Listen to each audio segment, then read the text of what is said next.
ভালোবাসা বাড়তে থাকে আর মেয়েদের ভালোবাসা কমতে থাকে। ভাই আমার সম্পর্কটা ছিল 7 বছরের।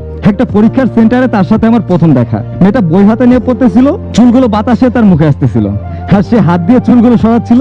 আমি তার দিকে তাকিয়েছিলাম। কিছুক্ষণ পরে সে আমাকে ডাক দিয়ে বললো, ভাই 203 নাম্বার রুমটা কোথায়? আমি বলি সামনে গিয়ে ডান দিকে। সেদিনের মতো সে চলে যায়। সময়টা ছিল 2012। হঠাৎ একদিন দেখি সে আমাদের স্কুলে ভর্তি হয়েছে। তার সাথে পরিচয় হলো, মাঝে মাঝে কথা হতো, এভাবেই চলে গেল কিছুদিন। এরই মাঝে আমি জানতে পারি সে আমাকে অনেক পছন্দ করে। সে আকার ইঙ্গিতে বোঝাতো যে সে আমাকেও ভালোবাসে এবং একদিন সে আমাকে বলেই ফেলে আমাকে সে ভালোবাসে। কিন্তু ভাই আমার পক্ষে তার সাথে রিলেশন করা সম্ভব ছিল না, কারণ তারা ছিল আমাদের চাইতে হাই ফ্যামিলির। আমি তাকে জাস্ট বোঝানোর চেষ্টা করি, কিন্তু সে কোনো মতেই বুঝতে চায় না। সেভাবে সে আমার এলাকার বন্ধু, বড় ভাই তাদের দিয়ে আমাকে বোঝানোর চেষ্টা করতে থাকে, কিন্তু আমি কিছুতেই রিলেশন করার জন্য রাজি ছিলাম না। সে আমাকে প্রতিদিন অনেক ফোন দিত আর আমি নানান বাহানায় তার ফোন রেখে দিতাম। এইভাবে প্রায় 2 বছর চলে গেল। সে শুধু কান্না করতো আর বলতো আমি আপনাকেই চাই। একটা সময় তার কান্না দেখে আমি তার প্রতি ইমোশনাল হয়ে পড়ি আর চিন্তা করি যে আমার জন্য কান্না করতে পারে সে হয়তো আমাকে সত্যিই ভালোবাসে।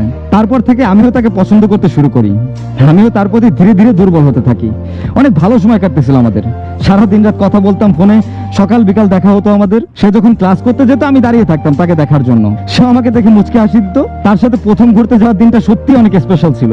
তার সাথে হাত ধরে হাঁটা, একসাথে রাস্তা পার হওয়া, দুজনে শক্ত করে হাত ধরে রাখা, সময়গুলো সত্যি অসাধারণ ছিল। মনে হচ্ছিল দুনিয়াতে আমি আর সে ছাড়া আর কেউই নেই। এইভাবে চলে গেল 1 বছর। এরই মাঝে আমার ফ্যামিলি জানতে পারে এবং আমাকে কয়েকবার শাসন করে, এই বলে যে মেয়েটার ফ্যামিলি অনেক ডেঞ্জারাস এবং খারাপ, তুমি এই ফ্যামিলি মেয়ের সাথে রিলেশন কেন করো? তার জন্য পরবর্তীতে মারধরও করে আমাকে।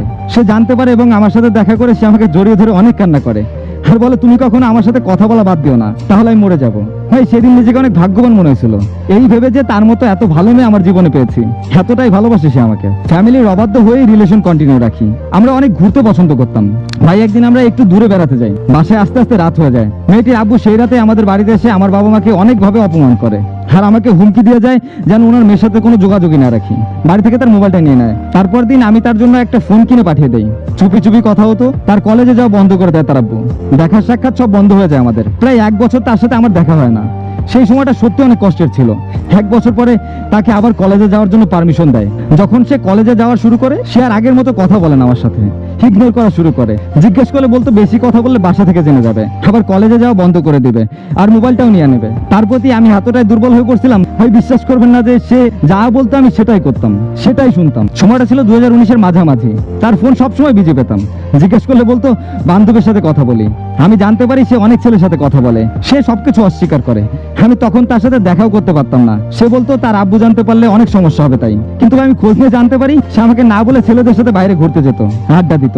এইভাবে সে আমাকে অনেক মিথ্যা কথা বলা শুরু করে। তবুও আমি তাকে হারিয়ে না ফেলি, এই জন্য তার মিথ্যা কথাগুলো সত্যি ভেবে নিতাম। সে অনেক ছেলের সাথে কথা বলা শুরু করে আর আমাকে ইগনোর করা শুরু করে। কথায় কথায় আমাকে অপমান করতো। ভাই আমি যে প্রথমে বলছিলাম তার ফ্যামিলি আমার ফ্যামিলি চাইতে আর্থিক দিক দিয়ে সচ্ছল ছিল, সেই জন্য রিলেশন করতে চাইতাম না, আর সে ধারণা আমার সত্যি হলো। সে আমাকে এসব বলে অনেক অপমান করতো। আমি অনেক কষ্ট পেতাম, কিন্তু আমি তাকে অনেক ভালোবাসছিলাম, এই জন্য সব সহ্য করে নিতাম। সে কথায় কথায় আমাকে ব্লক করতে শুরু করে দেয়, কিছু হলেই ব্লক করতো। এভাবে প্রায় আরো 1 বছর চলে গেল। সে আমাকে ফেসবুক চালাতে দিত না যদি আমি কোনো মেয়ের সাথে কথা বলি এই জন্য, কিন্তু সে ঠিকই ছেলেদের সাথে ফেসবুকে কথা বলতো।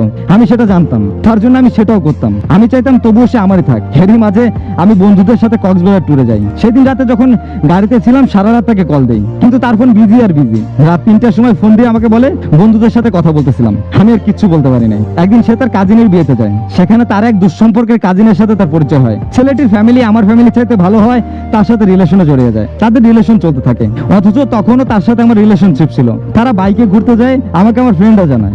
আমি তাকে ফোন দেই, কিন্তু সে রিসিভ করে না।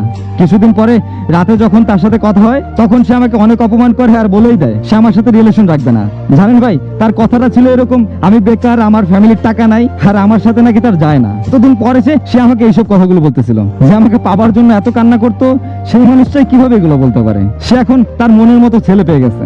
বিশ্বাস করেন ভাই ছেলেরা কাঁদে না, ছেলেরা তখনই কাঁদে যখন তার কিছু করার থাকে না। তার প্রিয় মানুষটা দূরে সরে যাচ্ছে, কিন্তু সে কিচ্ছু করতে পারতেছে না। সবশেষে আমি এটাই বুঝতে পারি যে টাকা ছাড়া কারো মূল্য নেই।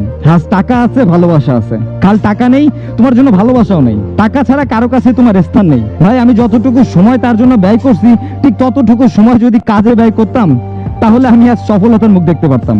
এই জন্য আমি বলতে চাই মেয়েদের পেছনে সময় নষ্ট না করে টাকা রোজগার করার জন্য সময় ব্যয় করো, দেখবে ভবিষ্যতে তুমি সব পাবা। আসলে এই গল্পর কোনো কিছু আমি বলতে চাই না, কারণ এরকম অনেক কথা, অনেক কিছু আপনাদের বুঝাইছি। জাস্ট এই গল্পের সবকিছু আপনাদের উপর ছেড়ে দিলাম। আপনারা জাস্ট কয়েক লাইন করে সুন্দর করে লিখে দিয়ে যাবেন।